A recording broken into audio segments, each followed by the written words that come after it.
Fala pessoal, bem-vindos a mais uma versão da nossa aula de resolução de questões comentadas para a certificação CPA 20. E apenas lembrando vocês, né, quem quiser ter acesso aí ao curso completo, com apostila, slides, material de resumo, banco de questões, simulados, tudo isso para a certificação CPA 20, primeiro link aqui na descrição. No mais, peço aí para vocês deixarem um like, se inscreverem aqui no canal e bora resolver as questões de hoje. A Ambima, ela é responsável pela heterorregulação, pela autorregulação. Bom, quando eu falo de regulação, eu tenho duas formas, né? Eu tenho aqui a heterorregulação e eu também tenho a autorregulação do mercado. O que significa isso? São regras, né? Em resumo, são regras que as instituições financeiras elas vão ter que seguir. Quando eu falo da heterorregulação, é que essas regras elas são ditadas, né, por órgãos externos do mercado. Aí eu tenho o Conselho Monetário Nacional, Banco Central e a CVM.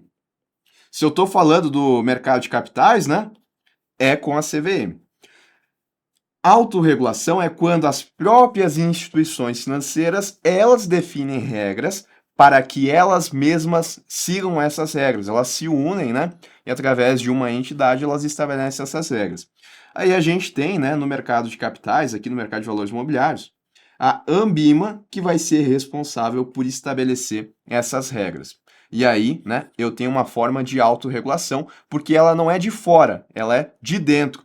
E além disso, tá? Ela não se sobrepõe à heterorregulação e ela também não é de origem legal. Então, com isso, a Ambima ela é responsável pela autorregulação do mercado financeiro de capitais. Ela é responsável por ditar normas que se sobrepõem? Não, essas normas de autorregulação elas não se sobrepõem à heterorregulação. Ela conduz a política creditícia no país? Não, né? Quem vai conduzir política monetária, cambial, creditícia? Isso quem faz é o Banco Central. Então, resposta aí na B. Quem, embora não tenha sido o autor do crime de lavagem de dinheiro, mas que converte os bens, direitos ou valores provenientes de infração penal em ativos lícitos, está sujeito. Então, questão aqui sobre o crime de lavagem de dinheiro. E lá eu tenho uma penalidade para quem comete esse crime, né? Que é uma pena de reclusão de 3 a 10 anos mais multa para o autor do crime de lavagem de dinheiro. Mas pessoas que não tenham sido o autor também podem ser punidas, caso elas tenham participado de alguma forma do crime de lavagem de dinheiro. É sobre isso que essa questão ela fala, né? Qual que é a penalidade para essas pessoas? Elas estão sujeitas a nenhuma penalização? Não.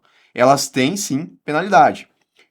É a mesma que a penalidade dos autores, mas pode ser reduzida em até 2/3. Então, tá aqui a resposta, tá? É a mesma pena que os autores, não só, porque ela pode ser reduzida em até 2/3, tá? A mesma pena, só que reduzida até a metade? Não, até 2/3, tá? Então, resposta aí na letra B. Se o governo ele aumentar a taxa de redesconto, isso fará com que a oferta de moeda na economia, né? O que vai acontecer com a liquidez? Quando eu falo oferta de moeda, né? Estou falando da liquidez. O que vai acontecer na liquidez da economia se nesse instrumento de política monetária eu tiver um aumento? Bom, aí a gente tem que lembrar, né, que quando o Banco Central ele aumenta a taxa de redesconto, ele está cobrando mais caro pelos empréstimos que ele está fazendo às instituições financeiras. Se o dinheiro ele está mais caro, eu vou ter uma menor liquidez na economia, porque isso é uma política monetária contracionista. Eu retiro o dinheiro na economia porque o dinheiro ele fica mais caro, né? Menos dinheiro circulando, as taxas de juros elas sobem. Então, isso vai fazer com que a oferta de moeda na economia ela aumente? Não, ela reduza. Ela mantenha-se constante? Não, reduza. Aumente ou reduza? Não, aumente não, reduza, né? Resposta aí na letra B. Analisando o gráfico abaixo, concluímos que ele representa. Então, essa questão aqui, né, é sobre mercado de opções. E aí a gente tem que lembrar aqui das representações gráficas. Como é que a gente analisa esse tipo de questão? Primeiro, né, a gente tem aqui no eixo vertical o lucro e o prejuízo. A gente já começa a interpretar olhando isso daqui. Daqui para cima, eu tenho lucro. e daqui para baixo eu tenho prejuízo. Percebam que o lucro ele está limitado, né? Ele chega aqui no chamado preço de exercício do ativo que está sendo negociado, e daqui em diante, né, quando ele alcança esse preço de exercício, ele está limitado, tá? Então, todos os valores que estão abaixo aqui do valor de preço de exercício, o lucro ele está limitado. A partir do momento que a gente tem um aumento em relação ao preço de exercício, percebam que eu vou reduzindo essa parcela de lucro até que chega a um determinado ponto aqui, aonde eu tenho uma equidade aqui, né, em relação a lucro e prejuízo. Na verdade, eu não tenho nenhum nem o outro, e a partir daqui eu começo a ter prejuízo. Então, quando o preço ele vai se distanciando do preço preço de exercício, né, quando o preço do ativo vai se distanciando do preço de exercício, a pessoa aqui ela começa a ter maiores prejuízos. Bom, se eu tenho um lucro que ele está limitado, já é uma característica, né, do lançador. O lançador, o lucro dele ele é sempre limitado, tá? Não tem como ele ter um lucro infinito, como o titular. O titular de uma opção ele pode ter lucro infinito. Ele até tem, né, em uma put, o lucro que ele é limitado, mas aí ele é limitado quando o preço do ativo ele chega a zero. E daí o gráfico não seria assim, seria mais ou menos assim, né? Ele chegando aqui no valor de zero. Então eu sei que em relação a esse gráfico, eu tenho um lançador. Não é um titular. Então, não é o titular de uma put e nem de uma call. Sobra a letra A e a letra B. Bom, percebam aqui que eu tenho a situação em que, repetindo, o preço de ativo no mercado ele tem que ser menor que o preço de exercício para que o lançador ele tenha lucro, nessa característica. E aqui, então, eu estou falando de uma call. Sim. Quer ver? Eu vou colocar em números aqui para ficar mais fácil da gente entender. Vamos supor que o preço de exercício para compra, né, porque eu estou falando de uma call, seja de R$ 5,10. Eu vou usar os mesmos números que eu utilizo em aula, tá? Então, o preço de exercício é de R$ 5,10. O que significa isso? O titular, ele compra uma opção de comprar ações ao valor de R$ 5,10 na data de vencimento. Esse é o preço de exercício. E aí eu tenho o preço do ativo no mercado. Vai chegar lá na data de vencimento e ele vai poder estar diferente disso, né? Vamos supor que esse preço ele esteja em 5,60. O que significa isso? Se o preço das ações estão em 5,60 e o nosso titular ele tem a opção de comprar a 5,10, né? Ele vai comprar ou não essas ações? Faz sentido ele comprar, porque ele vai comprar a 5,10, algo que está valendo 5,60. Aí ele compra a 5,10, vende a 5,60 cada ação.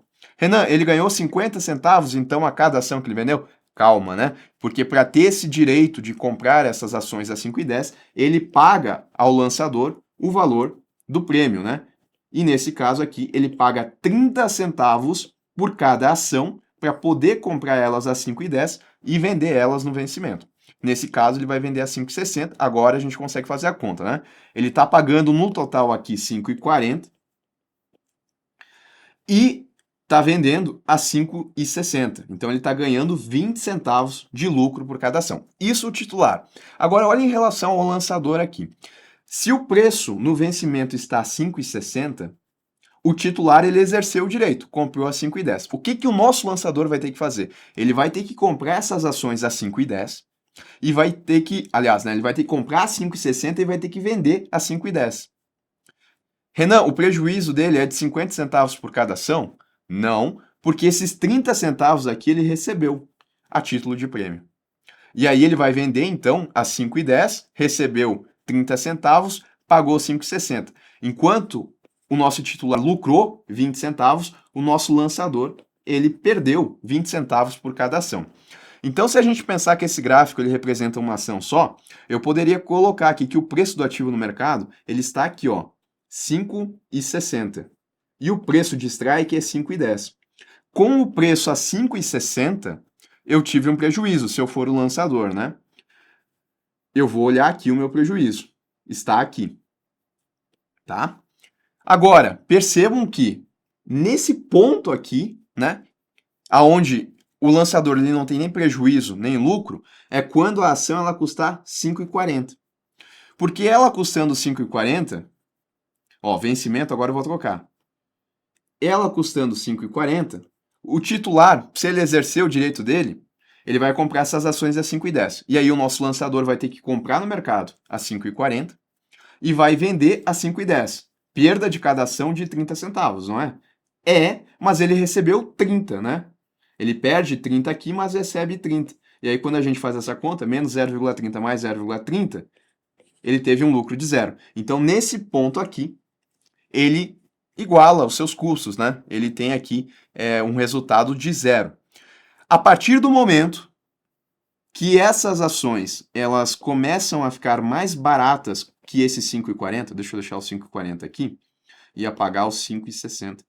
E a partir daqui, então, ele começa a já ter lucro. E esse lucro ele vai aumentando até que chega no ponto que a ação ela fica mais barata que 5,10 e ele tem o lucro máximo. Quer ver isso acontecer? Vamos trocar aqui, tá? Vencimento, então, tem que ser um pouquinho menor que 5,40, que 5,10. Eu vou colocar aqui no vencimento, tá 5,5. Seria mais ou menos aqui, 5,5. Bom, se no vencimento tá 5,5, o titular, ele vai exercer o direito dele de comprar a 5,10? Não, porque ele vai comprar no mercado a 5,5 se ele quiser. Né? Por que ele vai pagar mais? Então ele não exerce o direito. Mas ele pagou 30 centavos, não pagou? Pagou. Só que ele não usou. Tudo bem. O lançador ele recebe esses 30 centavos. Como o titular não exerceu seu direito, o lançador não tem que fazer mais nada e ele recebe esses 30 centavos. E aí, o lucro dele vai ser isso daqui, 30 centavos. Se o preço for R$ 4,90, o titular não exerce, ele recebe 30 centavos. Vai ser aqui, R$ 4,90. Se for R$ 4,30, mesma coisa. O lucro dele sempre vai ser de 30 centavos abaixo ali do preço de exercício, tá certo? E aí, dentro do intervalo aqui de 5,10 e 5,40, se o titular exercer, ele vai ter um prejuízo porque ele vai ter que comprar essas ações no mercado, né? O prejuízo de comprar e vender a um preço menor, mas em contrapartida eu vou ter que levar em consideração aqui que ele recebeu 30 centavos, né? Se ele, por exemplo, vamos supor que no vencimento, deixa eu só trocar aqui, no vencimento está 5,39. O titular vai comprar, né?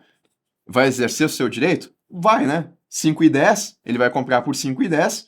Se ele fosse comprar no mercado, ele compraria 5,39. Então ele compra a 5,10, mas ele desembolsa 30 centavos do prêmio. Então, na verdade, o total que ele pagou, né, foi 5,40.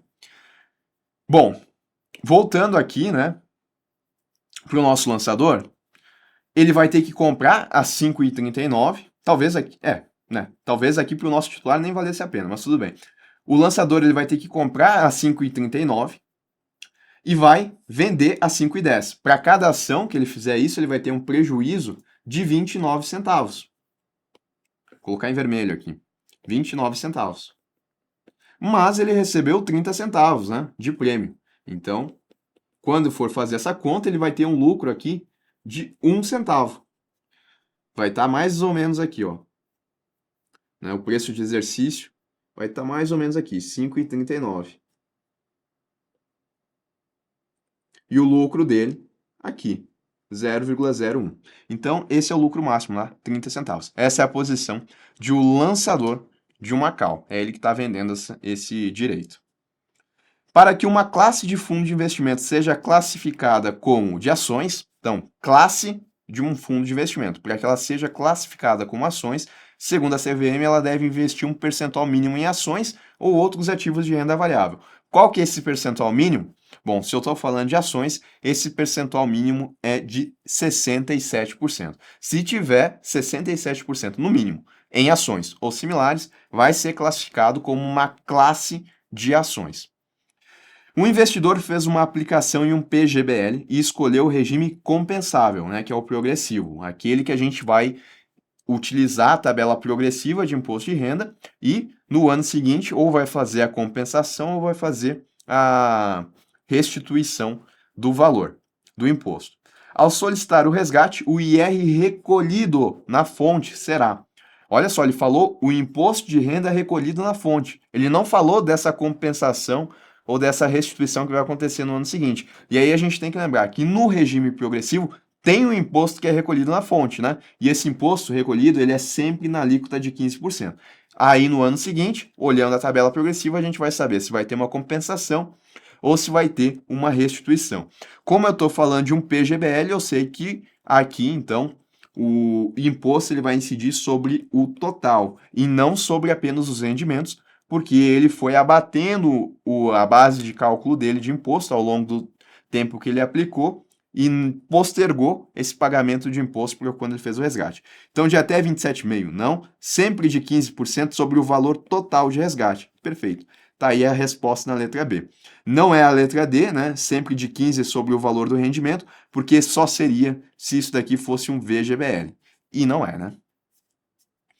Para uma complementação à metodologia do VAR, Value at Risk, para monitorar o risco de mercado, pode-se empregar a análise D. O que o VAR diz? Ele diz qual que é a perda máxima de um determinado instrumento financeiro para um dia com um intervalo de confiança, né? Se eu falar aqui que o meu VAR ele é de 2%, com 95% de confiança, eu sei que pode ser uma ação isso daqui, né? Pode ser uma ação. Eu sei que para essa ação a perda máxima esperada para um determinado dia é de 2%, com um intervalo de 95% de confiança, ou seja, em 95% das vezes a perda máxima para aquele dia é de 2%. O detalhe é que o VAR ele analisa o mercado em condições normais, né, quando a gente não está tendo uma crise econômica.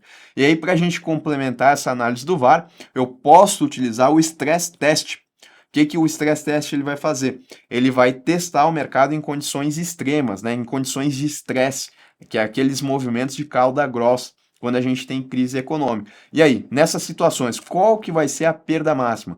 Vai deixar de ser 2%, vai ser 5%? É isso que essa análise ela vai trazer, tá? Em situações, então, mais de crise econômica, onde eu tenho as caudas grossas, qual que vai ser a perda máxima daquele determinado instrumento financeiro?